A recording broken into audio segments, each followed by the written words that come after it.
Hi ಎಲ್ರಿಗೂ ನಮಸ್ಕಾರ. Share market in Kannada ಚಾನಲ್ಗೆ ನಿಮಗೆ ಸ್ವಾಗತ.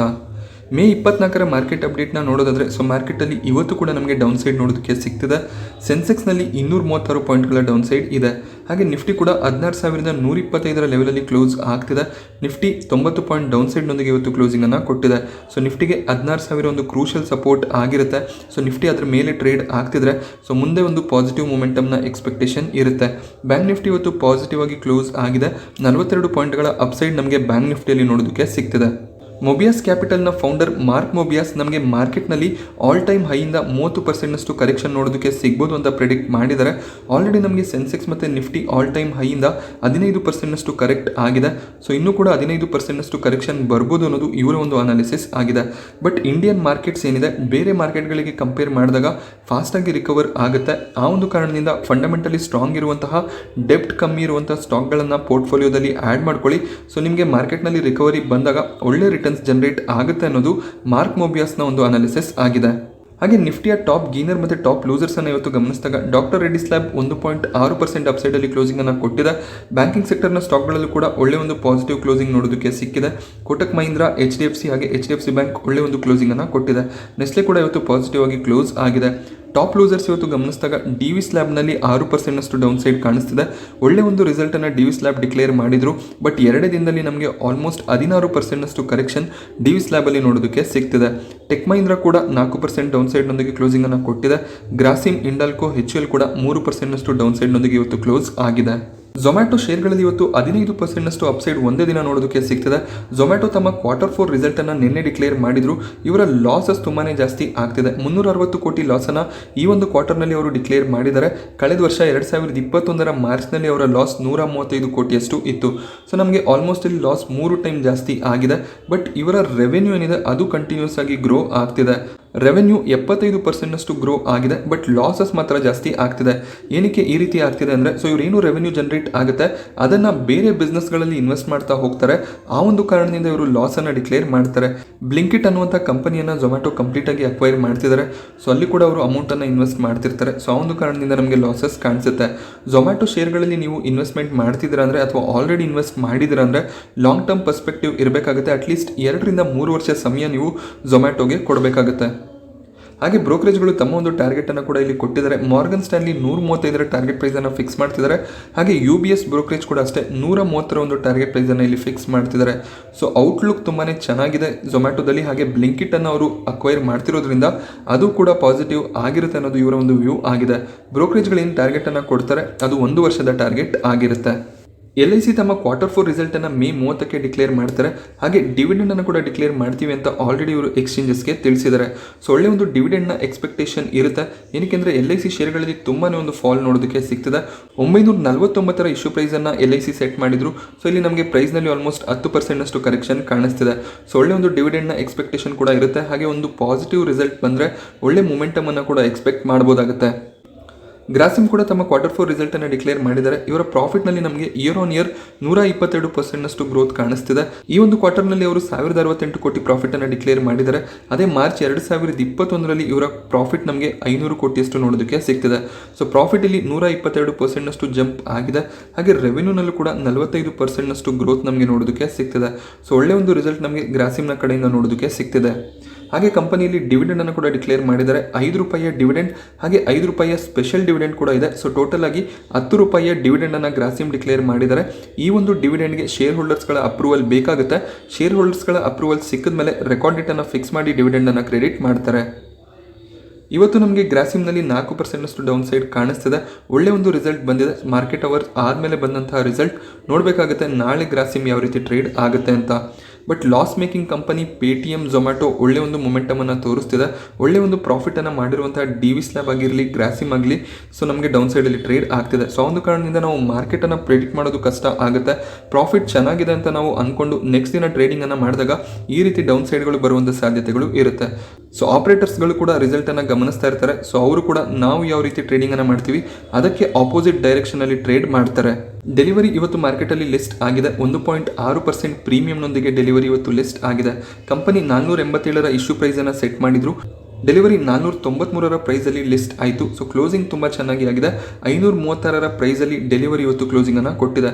ಆಲ್ಮೋಸ್ಟ್ 10% ಅಪ್ಸೈಡ್ ನಮಗೆ ಲಿಸ್ಟಿಂಗ್ನಿಂದ ನೋಡೋದಕ್ಕೆ ಸಿಗ್ತದೆ. ತುಂಬ ಜನ ರಿಟೇಲ್ ಇನ್ವೆಸ್ಟರ್ಸ್ ಆಗಿ NIS IPOದಲ್ಲಿ ಅಪ್ಲೈ ಮಾಡಿರಲಿಲ್ಲ, ಓಪನ್ ಮಾರ್ಕೆಟಿಂದನೇ ಅವರು ಬೈಯಿಂಗನ್ನು ಮಾಡ್ತಿದ್ದಾರೆ. ಬಟ್ ಯಾರಿಗಾದ್ರೂ ಇಲ್ಲಿ IPO ಅಲಾಟ್ಮೆಂಟ್ ಆಗಿದ್ರೆ ಒಳ್ಳೆ ಒಂದು ಲಿಸ್ಟಿಂಗ್ ಕಾಣಿಸ್ತಿದೆ. ಖಂಡಿತವಾಗ್ಲೂ ಅರ್ಧದಷ್ಟು ಶೇರ್ಗಳನ್ನು ಸೆಲ್ ಮಾಡಿ ಪ್ರಾಫಿಟನ್ನು ಬುಕ್ ಮಾಡ್ಕೋಬೋದಾಗುತ್ತೆ.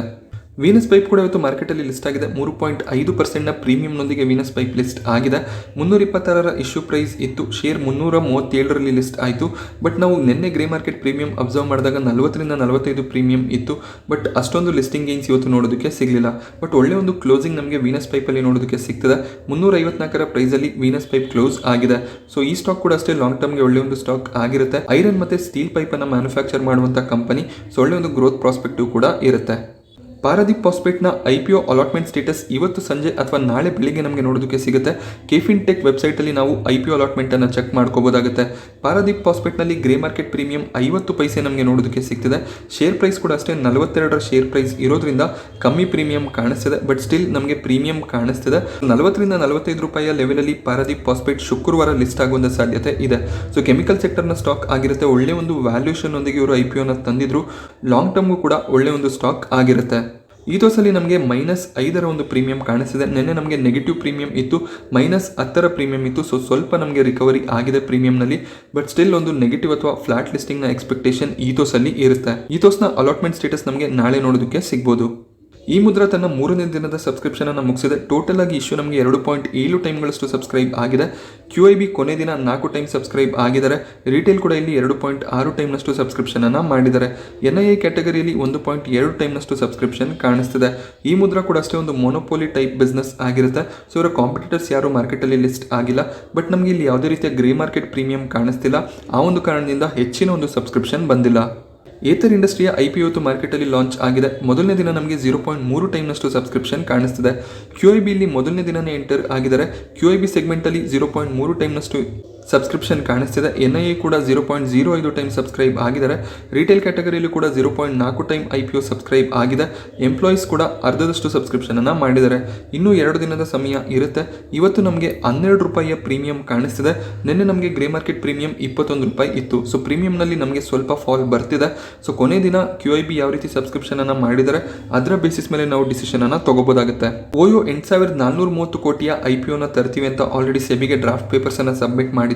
ಸೊ ಈ ಒಂದು IPO ಪ್ಲಾನ್ ಅನ್ನು ಅವರು ಪೋಸ್ಟ್ಪೋನ್ ಮಾಡಿದ್ದಾರೆ. ಸೆಪ್ಟೆಂಬರ್ನ ನಂತರ IPO ತರುವಂತ ಪ್ಲಾನ್ಸ್ ಅನ್ನ ಈಗ ಇಟ್ಕೊಂಡಿದ್ದಾರೆ. ಮಾರ್ಕೆಟ್ ನಲ್ಲಿ ಕೂಡ ತುಂಬಾನೇ ವೊಲಟಾಲಿಟಿ ಇದೆ. ಹಾಗೆ ಇವರ ಫೈನಾನ್ಷಿಯಲ್ಸ್ ಕೂಡ ಇಂಪ್ರೂವ್ ಆಗುವಂತ ಸಾಧ್ಯತೆ ಇರುತ್ತೆ ಇನ್ನೆರಡು ಕ್ವಾರ್ಟರ್ಗಳಲ್ಲಿ ಅಂತ ಸೆಪ್ಟೆಂಬರ್ನಲ್ಲಿ IPO ತರುವಂತ ಪ್ಲಾನ್ ಅನ್ನ ಮಾಡಿದ್ದಾರೆ. ಹಾಗೆ ಒಂದು ಲೋವರ್ ವ್ಯಾಲ್ಯೂಷನ್ ಅಲ್ಲಿ IPOನ ತರ್ತಾರೆ. ಸೊ ಇದಕ್ಕೂ ಮುಂಚೆ ಅವರು ಏನು IPO ಪ್ರೈಸಸ್ ಅನ್ನು ಸೆಟ್ ಮಾಡ್ಕೊಂಡಿದ್ರು ಅದಕ್ಕಿಂತ ಒಂದು ಕಮ್ಮಿ ಪ್ರೈಸ್ನಲ್ಲಿ ನಮಗೆ OYO IPO ಬರುವಂಥ ಸಾಧ್ಯತೆ ಇರುತ್ತೆ. ಇದು ಕೂಡ ಅಷ್ಟೇ ಒಂದು ದೊಡ್ಡ ಸೈಜ್ನ IPO ಆಗಿರುತ್ತೆ. ಮಾರ್ಕೆಟ್ನಲ್ಲಿ ಏನಾದರೂ ವೊಲಟಾಲಿಟಿ ಇದ್ದರೆ ಹೆಚ್ಚಿನ ಒಂದು ಸಬ್ಸ್ಕ್ರಿಪ್ಷನ್ ಬರೋದಿಲ್ಲ. ನಿನ್ನೆ ನಮಗೆ ಸ್ಟೀಲ್ ಸೆಕ್ಟರ್ನ ಸ್ಟಾಕ್ಗಳಲ್ಲಿ ತುಂಬಾ ಒಂದು ಪ್ಯಾನಿಕ್ ನೋಡೋದಕ್ಕೆ ಸಿಕ್ಕಿತ್ತು. ಇವತ್ತು ಶುಗರ್ ಸೆಕ್ಟರ್ನ ಸ್ಟಾಕ್ಗಳಲ್ಲಿ ಪ್ಯಾನಿಕ್ ಕಾಣಿಸ್ತಿದೆ. ಸ್ಟೀಲ್ ಸೆಕ್ಟರ್ನ ಸ್ಟಾಕ್ಗಳಲ್ಲಿ ಗೌರ್ಮೆಂಟ್ ಎಕ್ಸ್ಪೋರ್ಟ್ ಡ್ಯೂಟಿಯನ್ನು ಜಾಸ್ತಿ ಮಾಡಿದ್ರು. ಎಕ್ಸ್ಪೋರ್ಟ್ ಟ್ಯಾಕ್ಸಸ್ಸನ್ನು 30%ನಿಂದ 50%ಗೆ ಏರಿಕೆ ಮಾಡಿದ್ರು. ಸೊ ಈಗ ಗೌರ್ಮೆಂಟ್ ಶುಗರ್ ಎಕ್ಸ್ಪೋರ್ಟ್ ಅನ್ನ ರಿಸ್ಟ್ರಿಕ್ಟ್ ಮಾಡ್ತಿದ್ದಾರೆ. 10 ಮಿಲಿಯನ್ ಟನ್ನಷ್ಟು ಶುಗರ್ ಅನ್ನ ಮಾತ್ರ ಎಕ್ಸ್ಪೋರ್ಟ್ ಮಾಡಬಹುದು ಅನ್ನುವಂಥ ಒಂದು ರಿಸ್ಟ್ರಿಕ್ಷನ್ ಅನ್ನ ತರ್ತಿದ್ದಾರೆ. ಸೆಪ್ಟೆಂಬರ್ ಕೊನೆವರೆಗೂ ಈ ಒಂದು ರಿಸ್ಟ್ರಿಕ್ಷನ್ ಇರುತ್ತೆ. ಆ ಒಂದು ಕಾರಣದಿಂದ ಶುಗರ್ ಸ್ಟಾಕ್ ನಲ್ಲಿ ನಮಗೆ ತುಂಬಾನೇ ಪ್ಯಾನಿಕ್ ಕಾಣಿಸ್ತಿದೆ. ಶುಗರ್ ಅನ್ನ ಪ್ರೊಡ್ಯೂಸ್ ಮಾಡ್ತಿದ್ದಂತಹ ಕಂಪನಿಗಳು ಹೆಚ್ಚಿನ ಶುಗರ್ ಅನ್ನ ಬೇರೆ ದೇಶಗಳಿಗೆ ಎಕ್ಸ್ಪೋರ್ಟ್ ಮಾಡ್ತಿದ್ರು. ಸೊ ಆ ಒಂದು ಕಾರಣದಿಂದ ಅವರ ಮಾರ್ಜಿನ್ಸ್ ಕೂಡ ತುಂಬಾ ಚೆನ್ನಾಗಿ ಇಂಪ್ರೂವ್ ಆಗಿತ್ತು. ಬಟ್ ಇಂಡಿಯಾದಲ್ಲಿ ನಮಗೆ FMCG ಸೆಕ್ಟರ್ ಅಲ್ಲಿ ಕೂಡ ಗಮನಿಸಿದಾಗ ರಾ ಮೆಟೀರಿಯಲ್ಸ್ ಪ್ರೈಸಸ್ ಜಾಸ್ತಿ ಆಗ್ತಿದೆ. ಸೊ ವೀಟ್ ಆಗಲಿ ಶುಗರ್ ಆಗಲಿ ತುಂಬಾ ಎಕ್ಸ್ಪೋರ್ಟ್ ಆಗ್ತಿದೆ. ಸೊ ಆ ಒಂದು ಕಾರಣದಿಂದ ಇಂಡಿಯಾದಲ್ಲಿ ಶಾರ್ಟೇಜ್ ಬರ್ತಿದೆ. FMCG ಕಂಪನಿಗಳು ಶುಗರ್ ಅಥವಾ ಗೋಧಿಯನ್ನ ಬೇರೆ ದೇಶಗಳಿಂದ ತರಿಸ್ಕೋಬೇಕಾಗುತ್ತೆ. ಸೊ ಆಗ ಅವರ ಮಾರ್ಜಿನ್ಸ್ ಮೇಲೆ ಎಫೆಕ್ಟ್ ಬೀಳುತ್ತೆ. ಇನ್ಫ್ಲೇಷನ್ ಕೂಡ ಜಾಸ್ತಿ ಆಗುತ್ತೆ. ಸೊ ಈ ಒಂದು ಫುಡ್ ಇನ್ಫ್ಲೇಷನ್ ಅನ್ನ ಕಂಟ್ರೋಲ್ ಮಾಡೋದಕ್ಕೆ ಗೌರ್ಮೆಂಟ್ ಡಿಸಿಷನ್ ಅನ್ನ ತಗೊಂಡಿದ್ದಾರೆ. ಸೊ ಈ ಒಂದು ನ್ಯೂಸ್ ನಿಂದ ಶುಗರ್ ಸ್ಟಾಕ್ ಗಳಲ್ಲಿ ತುಂಬಾನೇ ಒಂದು ಪ್ಯಾನಿಕ್ ಕಾಣಿಸ್ತಿದೆ. ಬಲರಾಂಪುರ್ ಚೀನಿ, ದ್ವಾರಿಕಿ ಶುಗರ್ ಎಲ್ಲ ಕೂಡ 5% ಹೆಚ್ಚಿನ ಒಂದು ಕರೆಕ್ಷನ್ ಒಂದಿಗೆ ಇವತ್ತು ಕ್ಲೋಸಿಂಗ್ ಅನ್ನ ಕೊಟ್ಟಿದೆ. ಸೊ ಈ ರೀತಿಯ ನ್ಯೂಸ್ ನಿಂದ ನಮಗೆ ಮಾರ್ಕೆಟ್ ನಲ್ಲಿ ಸ್ವಲ್ಪ ಪ್ಯಾನಿಕ್ ಇರುತ್ತೆ. ಸ್ಟೀಲ್ ಸೆಕ್ಟರ್ ಅಲ್ಲೂ ಕೂಡ ಇದೇ ರೀತಿ ಆಗಿತ್ತು. ಸೊ ನ್ಯೂಸ್ ಬೇಸಿಸ್ ಮೇಲೆ ಸ್ವಲ್ಪ ಕರೆಕ್ಷನ್ಸ್ ಇರ್ಬೋದು. ಬಟ್ ಲಾಂಗ್ ಟರ್ಮ್ಗೆ ಎಲ್ಲ ಸ್ಟಾಕ್ಗಳು ಕೂಡ ಚೆನ್ನಾಗಿರುತ್ತೆ. ಟಾಟಾ ಸ್ಟೀಲ್, JSW ಸ್ಟೀಲ್, ಬಲರಾಂಪುರ್ ಚೀನಿ ಆಗಿರ್ಬೋದು, ದ್ವಾರಿಕೇಶ್ ಶುಗರ್ ಆಗಿರ್ಬೋದು. ಸೊ ನ್ಯೂಸ್ ಬೇಸಿಸ್ ಮೇಲೆ ಸ್ವಲ್ಪ ಕರೆಕ್ಷನ್ಸ್ ಆಗುತ್ತೆ. ಮಾರ್ಕೆಟಲ್ಲಿ ಈ ರೀತಿ ಯಾವಾಗಲೂ ಆಗ್ತಾನೆ ಇರುತ್ತೆ. ಯಾವುದೇ ಸೆಕ್ಟರ್ ಆಗಿರ್ಬೋದು, ಯಾವುದಾದ್ರೂ ಒಂದು ಬ್ಯಾಡ್ ನ್ಯೂಸ್ ಬಂದಾಗ ಆ ನ್ಯೂಸ್ಗೆ ಸ್ಟಾಕ್ಗಳು ರಿಯಾಕ್ಟ್ ಆಗುತ್ತೆ. ಸೊ ಮತ್ತೆ ಆಮೇಲೆ ಸ್ಟಾಕ್ ಪ್ರೈಸ್ನಲ್ಲಿ ನಮಗೆ ರಿಕವರಿ ನೋಡೋದಕ್ಕೆ ಸಿಗುತ್ತೆ. IT ಸೆಕ್ಟರಲ್ಲೂ ಕೂಡ ಇದೇ ರೀತಿಯಲ್ಲಿ ಒಂದೆರಡು ಕ್ವಾರ್ಟರ್ನಲ್ಲಿ ಪ್ಯಾನಿಕ್ ಇರ್ಬೋದು. ಬಟ್ ಲಾಂಗ್ ಟರ್ಮ್ಗೆ IT ಸೆಕ್ಟರ್ ಈಗಲೂ ಕೂಡ ಒಳ್ಳೆ ಒಂದು ಸೆಕ್ಟರ್ ಆಗಿರುತ್ತೆ. ಕಂಪನಿಗಳಲ್ಲಿ ಯಾವುದೇ ರೀತಿಯ ಪ್ರಾಬ್ಲಮ್ ಇಲ್ಲ. ಜಸ್ಟ್ ನ್ಯೂಸ್ ಬೇಸಿಸ್ ಮೇಲೆ ಅವರ ಮಾರ್ಜಿನ್ಸ್ ಮೇಲೆ ಎಫೆಕ್ಟ್ ಆಗ್ಬೋದು ಅನ್ನುವಂಥ ನ್ಯೂಸ್ನಿಂದ ಶೇರ್ ಪ್ರೈಸ್ನಲ್ಲಿ ಕರೆಕ್ಷನ್ ಇದೆ. ಸೊ ಈ ರೀತಿ 5-10% ಸ್ಟಾಕ್ಗಳು ಕರೆಕ್ಟ್ ಆದಾಗ ಆ ಸ್ಟಾಕ್ಗಳು ನಿಮ್ಮ ಪೋರ್ಟ್ಫೋಲಿಯೋದಲ್ಲಿ ಇದ್ದರೆ ಪ್ಯಾನಿಕ್ ಆಗೋ ಬದಲು ಸ್ವಲ್ಪ ಶೇರ್ಗಳನ್ನು ಅಲ್ಲಿ ಆ್ಯಡ್ ಮಾಡ್ತಾ ಹೋಗ್ಬೋದಾಗುತ್ತೆ. ಮತ್ತೆ ರಿಕವರಿ ಬಂದಾಗ ನೀವು ಪ್ರಾಫಿಟನ್ನು ಬುಕ್ ಮಾಡ್ಕೋಬೋದು. ಇವತ್ತು ನಾನು ನಿಮಗೆ ಸ್ಟಾಕ್ ಮಾರ್ಕೆಟ್ನ ಬಗ್ಗೆ ಕೊಟ್ಟಂಥ ಇನ್ಫಾರ್ಮೇಷನ್ ಇಷ್ಟ ಆದರೆ ವಿಡಿಯೋನ ಲೈಕ್ ಮಾಡಿ. ಹಾಗೆ ಇದೇ ರೀತಿ ಮಾರ್ಕೆಟ್ ಅಪ್ಡೇಟ್ಸ್ಗಳಿಗೋಸ್ಕರ ಚಾನಲ್ನ ಸಬ್ಸ್ಕ್ರೈಬ್ ಮಾಡೋದು ಮರಿಬೇಡಿ. Thank you friends.